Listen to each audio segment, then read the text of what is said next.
back the social infrastructure that had decayed completely.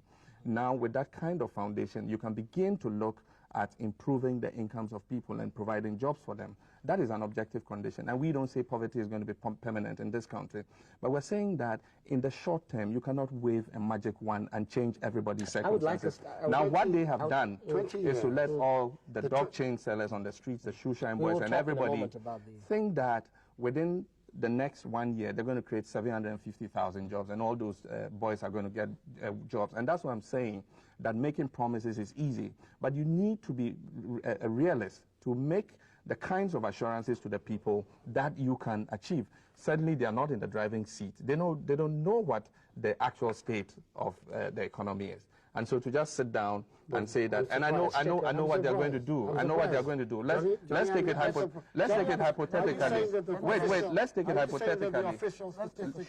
Just a minute. No, they're not accurate. Let's take it. For us, I know what they're going to do. Budget statements, we have official publications of the government setting out the economic facts of the situation.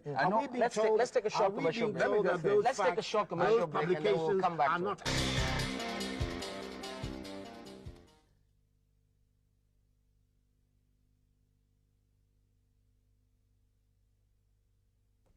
Welcome back. Mr. Mahama, what would you do differently to get the economy back on track? Well, before I begin to talk about that, I was just going to chip in, what I think Nana and Co would do if... No, I'd like you to tell me what you would do. If they want. That's an important matter. If they want. I know shortly after that happens, they'll come out and say, gentlemen, unfortunately, we didn't know the true state of the economy is worse than we think. That's what you're telling us, John. No. You say we don't know. No, that's what they're going to say. We don't know the true and so facts. all the promises we made you, unfortunately, we can't deliver immediately. Just keep your belts tightened. In the medium to long term, we shall deliver on those promises. That's what they're going to do. But tell me what you would do.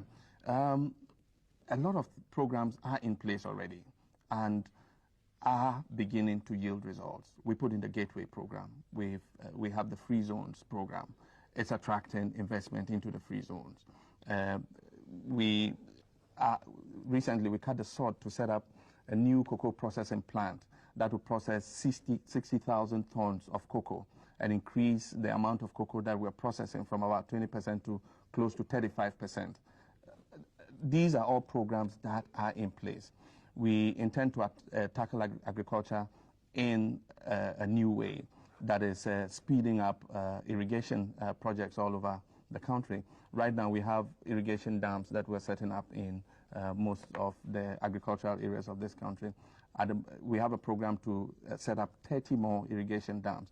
That is to continue to move the percentage of our agriculture that is under controlled conditions like irrigation to a larger percentage rather than the present rain-fed conditions. There are programs in all sectors of the economy that are beginning to yield fruits. We think that one of the problems has been unemployment because there's a steady drift of people from the rural areas into the urban centers, and people are looking more for jobs in the formal economy than previously when they were employed in the informal economy. We intend to increase the rate of economic growth. We've averaged 5% over the last several years, and the intention is to accelerate that growth to 8%, with the intention that as the economy expands, it will create jobs. Often the temptation, and what several of the opposition parties try to do, is to give out a program that seeks to say that they would create jobs artificially.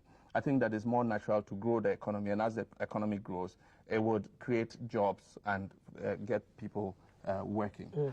We have a lot of programs. It's something that we're carrying out and are going to accelerate in the next 4-year mandate. You know, it's interesting. As I listened to him, I mean, there was a bit of what he said. I thought, you don't disagree with that, do you? What are the things that you think are weaknesses in that approach? First of all, I mean, it's refreshing to hear that the communicators of the regime now telling us that they're aware that the path that they have been on before wasn't satisfactory, and that it is now necessary to move. That. Well, that's exactly what I said. We've had those programs in place that's already. What I understand.